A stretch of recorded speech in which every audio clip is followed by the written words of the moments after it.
Hello again, it's Tyler Foster here. I am back to talk about Mikhail Drozdovsky's diary. I am not great when it comes to talking, I slur often, so I probably will just mess up every Russian name that I come across, as I did last time. Moving on, I find this book very interesting. It delves into the character of Drozdovsky, and it talks about things in the Russian Civil War that you wouldn't really glance when going through a book. You understand that it's brutal, but you don't know how brutal it really is. I find the character of Drozdovsky telling all this fascinating. Now, with that being said, I think we should dive into Drozdovsky himself, along with a bit of the historical context that might be needed, some ethnic troubles, and just the general theme of the book.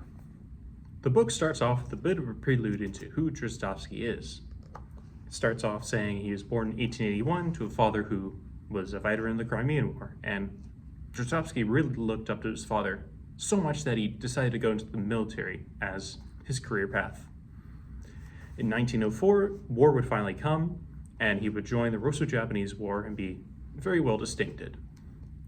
Then came the paperwork, and he really hated paperwork. There's a quote here that states, "I am far from the battle line. It depresses me. I have to perform colorless work out of danger. Such a life depresses me." This is right at the start of World War I, 1914, and he's stuck in Warsaw doing paperwork. I found it a bit interesting, as I can compare this to, say, Congo Moeller, Ernst Jünger, Theodore Roosevelt, or even Napoleon.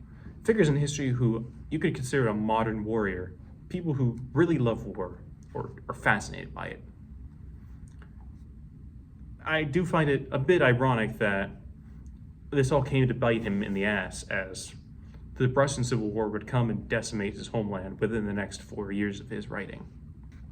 Right before the main meat and potatoes of the book start, the prelude ends with talking about how after the Russian revolutions of February and October, Generals Kornilov and Alexiev want to start up a volunteer corps in the south of Russia. Drozdovsky at this time is in Iasi, Romania. So, with the chaos of Russia, he would have to trek through the entirety of Ukraine, which is full of Germans, Ukrainians, Soviets, maybe Russians, and just a whole host of chaos. The other thing is, the Romanian and the current Russians in Iasi are against this. They do not want this march to start through. They'd rather just stay put and possibly get surrendered to the Germans. Drozdovsky, however, really wants to meet up with the main bulk of the volunteer army in South Russia. So he plans out the march, and he executes it. Now finally, after the prelude comes page 1, the 20th of February, 1918. I want to emphasize this date, as every date shown in the book is stated to be in old style, as Russia does not use the Gregorian calendar until after the Civil War. And I want to bring up the other parts of Russia that are a bit backwards, such as their measurement of length being in versts, or their measurement of weight being in poods. These come up very much in the book, and it's interesting to note how different Russia is compared to the rest of Europe. Most of Europe at this point would be using the kilogram, or the kilometer, and America would be using the meter or the pound, as we're still using the imperial system. Russia being in this weird case where it has its own thing happening, and it's fascinating to read parts of this book that make you understand how backwards of a nation Russia was still. Of course, as I mentioned the date, I must mention how the book at this point is laid out. It goes over every single date throughout the march that he writes, and it lists varying trivia at the bottom of the page to help give you context through footnotes, saying what this town is called nowadays, what this means. It's very, very useful information that helps you understand more about the region and the time period. It's great. Throughout the march, Drozdovsky comes across a lot of different groups. First notable one being the Germans and the Austrians. They used to be at war with the Russians in 1917 until the complete collapse of their state into the Bolsheviks. At this point now, they are in a tenuous neutrality with the Russians fighting back the Bolsheviks, although that does not discount how much the Austrians constantly try to antagonize Drozdovsky and threaten him. The next notable group that Drozdovsky comes into contact with is the Ukrainians. Him and the Ukrainians, along with all of the Russians in general, do not really like each other. Ukraine really wants to have their own independent state, and the Russians, many of those generals, really want to keep Russia whole. They want to have all the regimes like Poland, the Baltics, Ukraine, Belarus. They don't want any of them to break off. So they're very much enemies to each other. The Germans, who are the overlords of the Ukrainians at this time, do not really want this fighting to happen. They want both the Ukrainians and Russians to fight the Bolsheviks. There's a point in the book, 7th of April, where the Ukrainians demand the Germans disarm the Russians. The Germans quip back, they're fighting the Bolsheviks. We're not doing that. It's interesting to see this through Drozdovsky's eyes, as he's a very discipline-oriented person, as I'll go over in a bit. He views the Germans as enemies, but he respects them as they're very much disciplined like him. The Ukrainians, on the other hand, are gangs. They are disobedient. They are boors. He very much does not like how the Ukrainians act, especially towards him. Now, next, I want to talk about his general crusade throughout South Ukraine. He'll come across a new village or town. He'll get rid of the Bolsheviks from it. He'll bring back order, and then he'll move on to the next one, on his way to Rostov. It's interesting how he states this. In general, the masses are satisfied. They ask for protection, for the establishment of order. Anarchy. Disorganization is established. Everyone exhausted everyone, except a small handful of scoundrels.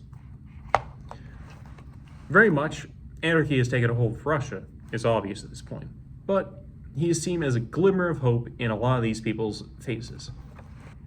Following up, I want to talk about the final group that Drozdovsky comes into contact with, the Jews. Now, at this time period, there is a lot of anti-Semitism going throughout Europe. Not comparable to World War II yet, but still a lot. Things like the Dreyfus Affair, or the many different scandals that Kaiser Wilhelm had with his advisors. And then we come to Russia, who is on an entirely different shelf when it comes to anti-Semitism.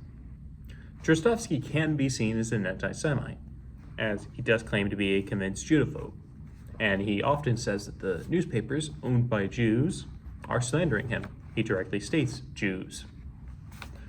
Though it's interesting that when push comes to shove, he is willing to help out one of his Jewish hosts when he's staying in a town for a day, as they claim that they are being threatened by someone and that then he is being threatened by that other someone. And he states, "It's funny to see himself in the role of the defender of Jews." Towards the end of the book, there are a lot of excerpts from the diary that are not in the main march. These contain excerpts from 1915 to 1918. And it's interesting to view how much his morale has changed throughout this course time. Early on in 1915, he is very much glad for the war, but as it drags on to 1917, near the end of it, he is distraught at how Russia has perished. And 1918 especially, he is constantly tired, he is just in disarray, and he is noting the doomed nature of Russia. This contrasts interestingly with how he views service. He states directly he will not give up his post. He will not stop. Despite how he views the fight and the cause of White Russia as a failure, he still believes he should fight it nonetheless. I think one of his earlier quotes exemplifies this very much. 2 eyes for an eye, all teeth for a tooth. An escalation of the classic eye for an eye.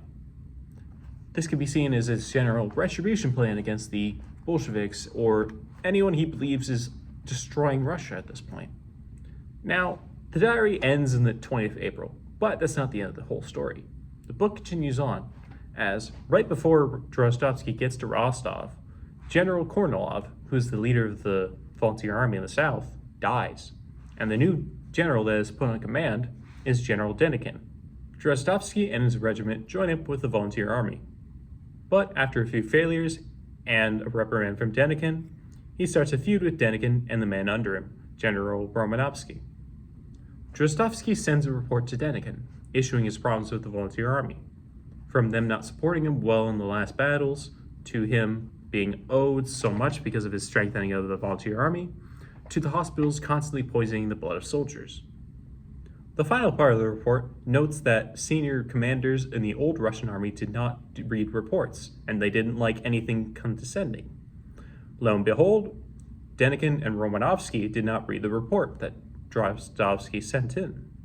This feud would end as Drozdovsky would receive a wound in the leg during a battle and be sent to the hospital. During this time, he claimed he received blood poisoning from the doctors, and this completely worsened his health, to the point where he would eventually die on January 1st, 1919. Post-mortem, Drozdovsky would be viewed in a more positive light by both the White Army and Denikin, as they would understand that he had a very much undying patriotism for old Russia and a hatred for Bolshevism. Looking back at the book, I find it entirely fascinating, as it's a look into the mind of a man who, although he sees the goal in front of him as impossible and destitute, he still wants to fight it. No matter how ruthless that fighting gets and how ruthless he is.